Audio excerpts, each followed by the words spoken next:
Welcome back, troglodytes, to your daily dose of guitar information, the Trogly's Guitar Show. I've got kind of an interesting one for you guys today. I unboxed this on the show roughly a year and a half ago. Why is it taking me so long to get to this? Well, I just reviewed a model that was very similar to it not that long before I had unboxed this. I kind of wanted to space it out, and this is one of those guitars I don't really want to sell because I think it's one of the coolest double-cut Les Pauls that has ever been made. Which one are we talking about?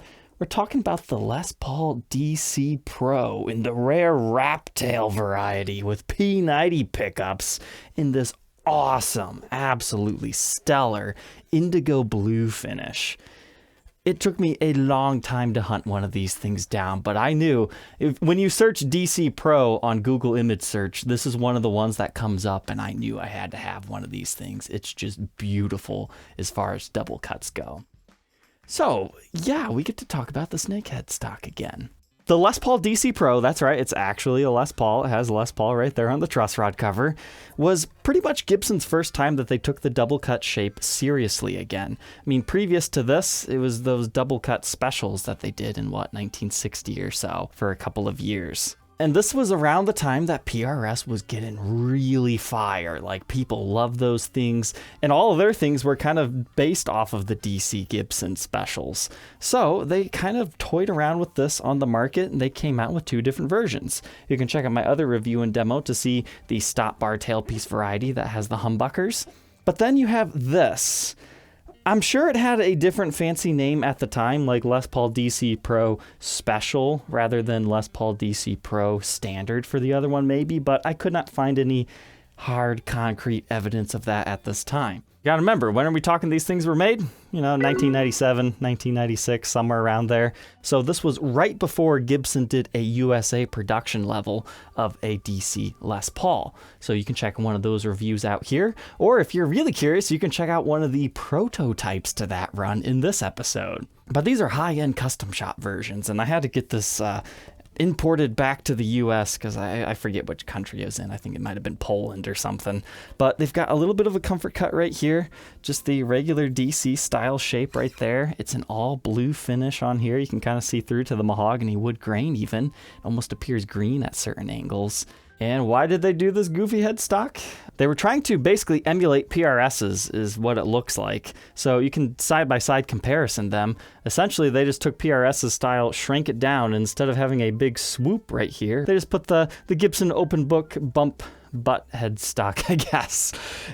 I mean, Pat Martino used these on his signature guitars, and unfortunately, we just lost Pat Martino, so rest in peace, my friend. That's kind of another reason I wanted to review this guitar, because, it matched his headstock on there, so we can pay a small tribute to him on that today. So you can find this on a few different models, but not many. It didn't last long, but the reason they did it was for straight string pull into the nut. Some guys were saying, hey, Gibson, you need to do that.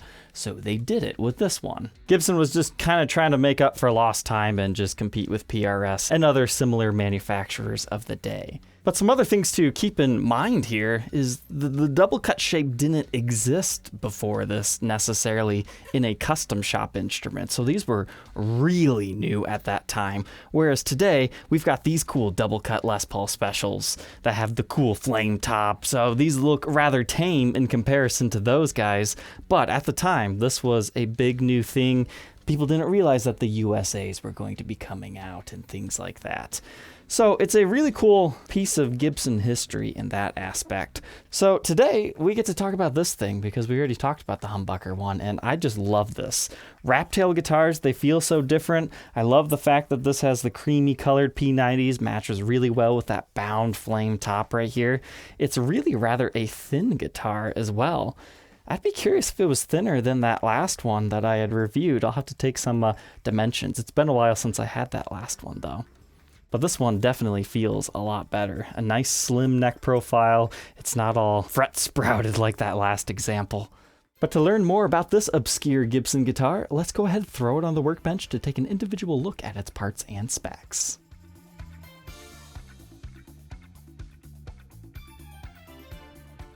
Inside the Indigo Beast. Man, this thing just came to life after I cleaned the top up. That is just a beautiful flame top. Love the color on this thing. So let's go ahead and take a look inside of our pickups and the pickup cavities. Now the pickups themselves, they don't have too much going on for them. The 90s and 2000s era ones, they don't normally have any stickers or anything. They're kind of hard to ID, but those look correct to me so far. But take a look at our pickup cavities. It's happy to see us. Just like the 50s Goldtops, you can see the long neck tenon in here, and then you have 2 screw holes inside to make the smiley face's eyes. Now it's kind of unique about these guys, and you will find this on quite a few guitars. They actually put metal bushings within the guitar, you know, kind of like what they do for the tailpiece studs. That way it will never strip out in the wood. And then they can actually use pickup height adjustment screws instead of the sharp pointy ones because they're threaded to go into there. But in here you can see the mahogany neck with the maple block that caps off the truss rod and the maple top. And of course the mahogany body a little bit lower there. The bridge pickup cavity actually has a pretty shallow route. If you're wondering, hey, why is this one a brown color and this one's kind of more like a lighter blue, it's because we haven't actually gotten all the way through the maple top yet. So the maple, it's a lighter colored wood, so it makes the finish look different. But you can see the mahogany down here where the studs are and where the wires go into the body. I did find it interesting though, the neck pickup actually had springs under it to help you set the height, but then the bridge pickup had foam blocks. These look like they were added later to me personally, because that'll help you set the height of the pickup. But the readings for the pickups within the circuit, 7.88 k ohms in the bridge position, neck reads 7.89, middle just for fun, we're rocking about 3.97. But these are a fairly simple control layout here, just a master volume and a master tone. You can see there are some cracks within the internals of the knobs. Still secure, but it does happen on some of these, and just a 3-way toggle switch located right there. That gives you all this room just to show off all your flame top, no pick guards or anything like that. I mean, this one's even more extreme because the Soap Bar P90s, they're relatively small in profile, not as big as a humbucker that has the rings around it, and not a bridge tailpiece setup, just a wrap tail. Speaking of which, that's what this thing looks like. It's got a little bit of an aged patina to it. So even though it's a cheaper and more simple guitar to make than the other one, I just think these are the coolest of the DC Pro series, especially in this finish. But this is a chambered out mahogany body, which we'll see on the back with a 2-piece maple top with a mahogany neck and an ebony fretboard. Something else that makes the double cut Les Pauls interesting are 24 frets, a full 2 octaves. Not that you can really get to the full 24 frets, but they're there if you reach your hand all the way up there. If you really need it, you can get it. But maybe not the most comfortable guitar to play in that aspect for high upper register soloing. But you'll notice these dot inlays are larger than normal dots. Just by a little bit, but it is true mother of pearl with that ebony fretboard, so it looks pretty nice. 24 3/4 inch scale length with a 12-inch radius. And as far as the rest of the neck specs, 1.7 inches at the nut, and that increases to 2.07 by the 12th. First fret neck depth, 0.82. And 0.9 by the 12th. This is a rather thin neck. Like, this neck really feels kind of like that stereotypical SG wide and thin neck. Like, it has a rounded C shape to it, but it's a very thin neck. Here's what that looks like at the 1st fret and the 12th fret. It looks deceivingly large on the contour gauge. Most of that roundedness is just pretty shallow on the back. That's a wide, skinny feeling neck. Now, the last DC Pro I had reviewed, it had that shrinking fretboard thing. This has that as well, but nowhere near as extreme. Like, this is still comfortable and pretty smooth from the transition of fretboard to neck. That seems to be a common issue on these guitars. But moving on to our weird headstock here. So, regular truss rod in here, you can see the mahogany wood grain. The truss rod cover itself is kind of interesting though. It reads Les Paul DC Pro. That's not engraved, that's actually just a screen print or something. You could probably scratch that off. 3 on a side tuners as is normal, just with the straight string pull with a different headstock. There we can see our beautiful Gibson logo with the outline around it as it's supposed to have. I'm guessing why they decided to put Les Paul on the truss rod cover is so you know it's actually meant to still be a Les Paul, and because they just didn't have enough room right here for the regular decal. Now that we've got it all strung back up, straight string pull and all, let's go ahead and check out the back side of this now. Alright, so as I was telling you earlier, it is a chambered out guitar, which means as you look in here, you can start to see some of the chambers. Let's grab the endoscope. Okay, so going in the back control plate cavity here, right away you're met with this like mahogany block on the inside. So this is the area where the tailpiece actually secures to. You can see your ground wire coming out of there. And then right there is like your pickup cavity, the end of that coming out of this channel. Unfortunately, I can't quite get past this pot because there's so many wires going through, and the tip of my endoscope here is just a little bit too big, but it looks like that cavity actually ends very soon after that, once I was able to get through there. So like it only continues to about right here, so this part is actually still solid. But now let's do some spelunking in this area. That is indeed all hollowed out still, and you can see your output jack right there, kind of recessed into the side. Now let's check out the strap button area right here. So we're moving around that center block and it becomes fully hollow here. So it's not like a semi-hollow in that aspect, that stops after the tailpiece. Right there, that little bump that you're seeing, that's where the end pin goes into, so they leave a little bit of wood right there. And then this is just really clean, you know, without having any of the kerfing or bracing and stuff, these chambered out electric guitars, they look a lot cleaner. So you can see the other side of the mahogany block, and that's your cutaway area right there. It's pretty much just the same as the rest of the instrument here as we pull it out. You just see the rest of that mahogany block. So it seems to me it's chambered from here till about right in this area or so. So now that we understand the insides, let's take a look at the actual electronics here. That's about what the other one looked like too. One of them had the CTS pot code stating it to 1997, and then the other one, they're either too covered up or it's a different style of pot. It's kind of hard to tell if it has anything on the side because the wires are wrapped around it and even soldered over there. But you can see your three-way toggle switch right there, actually recessed into the body right there. And of course this looks a lot lighter blue because that is the maple top being exposed once again. The output jack's located on the side right there. You've got two strap buttons, one down here, one on the top horn. Your typical double cutaway shape right here with a cutaway all done up in that blue finish. Now this is actually a really good lighting to see just how green the neck looks. But once again, that's because of the mahogany neck. It just turns blue colors into slightly green. It's either that or the clear coat on this has actually aged a little bit more yellow, and that kind of helps here. Once again, a good guitar to look at for this same phenomenon is actually the Les Paul Futura. It's got the mahogany body with the maple neck. This looks all blue, but the body looks green. So it's like a combination of all those things going on here. Looking on the sides, it's got the thick binding in the cutaway, so there's no maple tops exposed on these like you do find on some PRS guitars. That's because most PRSs don't actually have binding, they just have the faux maple cap exposed going on. But not too much else to talk about on this one. But then the back of our headstock, we have the Gibson Custom Shop decal. You can see the mahogany wood grain here with, it looks like Schaller branded tuners on here. They definitely have the Schaller tips, but this is the kind that has the mounting just right directly under it. And there is a ink stamp serial number on this, kind of hard to see at some angles, but 792045, making it a 1997 model. Condition-wise, this thing is in okay shape. It was definitely played. It's got scratches. There's a few nicks and dings in the top.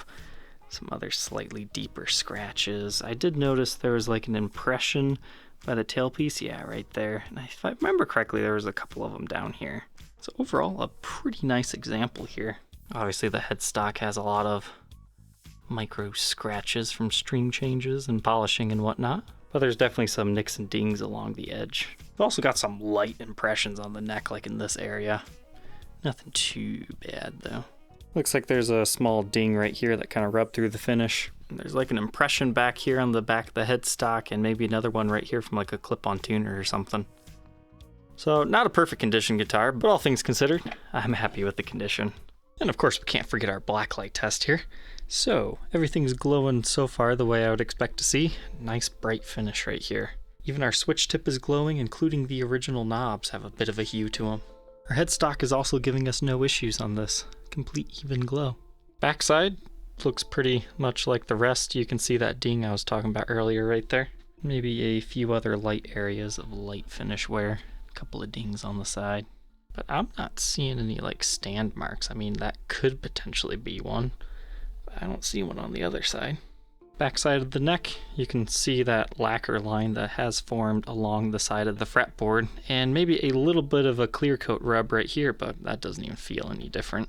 But other than that, everything's looking nice on this. No breaks, cracks, or repairs to report. Maybe a little bit of a stand rash right there along the edges. Yep, that's definitely there. And you can see the wing line right there. And a couple of those other dings. So everything passes the test there. I did forget to point out earlier though, you can see some light vertical finish checking kind of by some of these knobs. You can see it right there in the light. It might even be that the finish just kind of sunk into the vertical wood grain. But I did want you to be aware of that too. All said and done, this weighs a little under 7 pounds at 6 pounds, 14.4 ounces. Let's go ahead, plug it in, and hear how it sounds. I'll do a short tone demonstration, but then we also have Michael Weber from the recordings when he was here over a year ago. You can check him out by following the links in the description.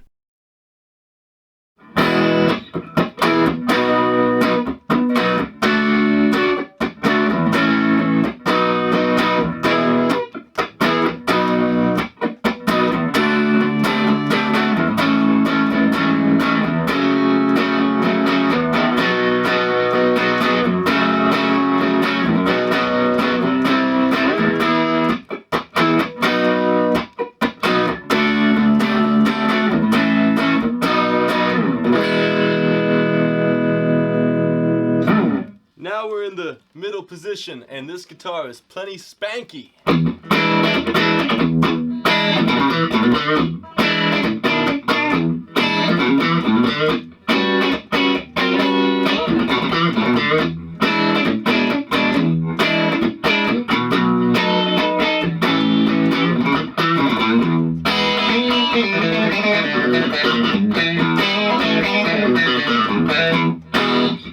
Now we're gonna rock out a little bit in the bridge, P90. Pretend we got ourselves Les Paul Special, Les Paul Jr. kind of vibes and rock and roll on this thing.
This guitar is sweet.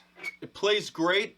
If you like something with P90s in it, double cutaway kind of PRS vibe, I think this guitar might be for you. The Wraptail, don't let that scare you. Some of the coolest guitars in the world have the Wraptail. This intonates quite good, and I don't hear any issues with it. And I think that certain elements like the straight string pull and the unique design, the maple cap looks beautiful. Sweet flame top. The grain's insane, everybody. This might be your guitar. The DC Les Paul Special Prototype something. I don't know. Trogly knows more than I do, but this thing is sweet. You'll love it. All right, I hope you enjoyed Michael's more professional playing. Let's go step it down a notch just to some tone samples here. We'll start with that neck pickup.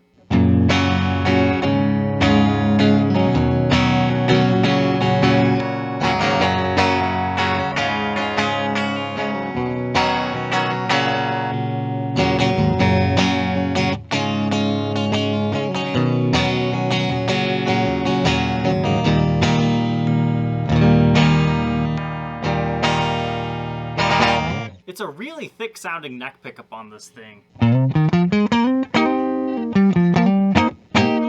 Then the bridge pickup, I actually had to lower the neck pickup by so much just to make it balance. So maybe that one needs some more cushions to get it, you know, to be a little bit hotter. Then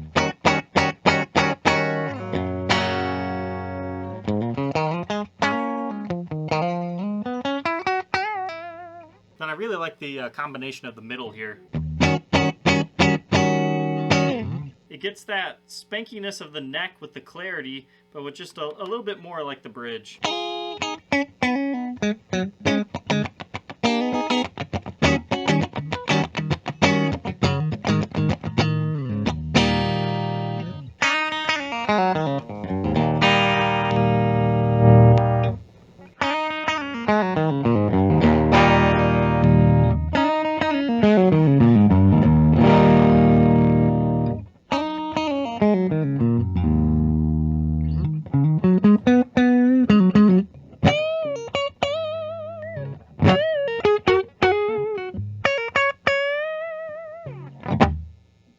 try some distortion.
Now that we know all about the Les Paul DC Pro, what are my final thoughts on this thing? You know, maybe it's just because I like this configuration and color better, but I enjoyed this guitar a lot more than that last one. I guess some of it could also be that this one feels nicer to play just because, you know, the fretboard isn't as completely shrunk down. But this guitar felt so effortless to play. Like, sure, I had it tuned half a step down, but it's really bendy. You can get some really good vibratos on this. It doesn't feel stiff to play like some guitars can.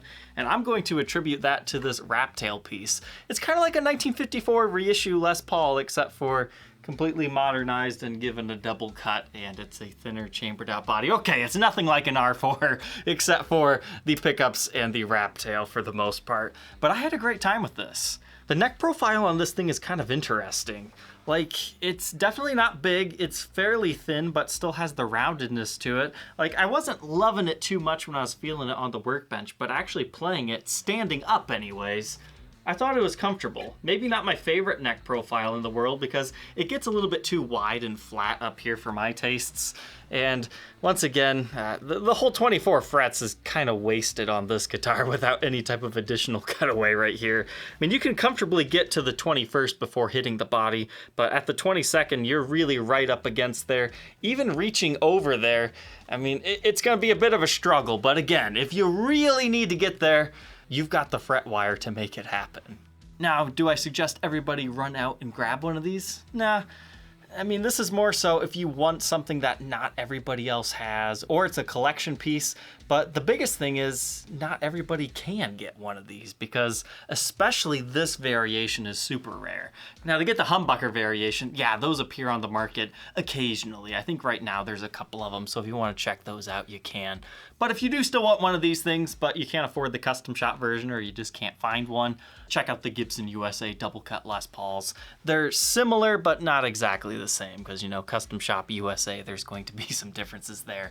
You could step down from the standard to the studio variation, and that also has the Wraptail piece if you wanted to get one of these at a cheaper price that wasn't quite as pretty. But I had a great time finally getting to review and document this blue beauty here, and I hope you enjoyed watching as well. Don't forget to like, comment, and subscribe, and we will catch you tomorrow on the next episode. Take care.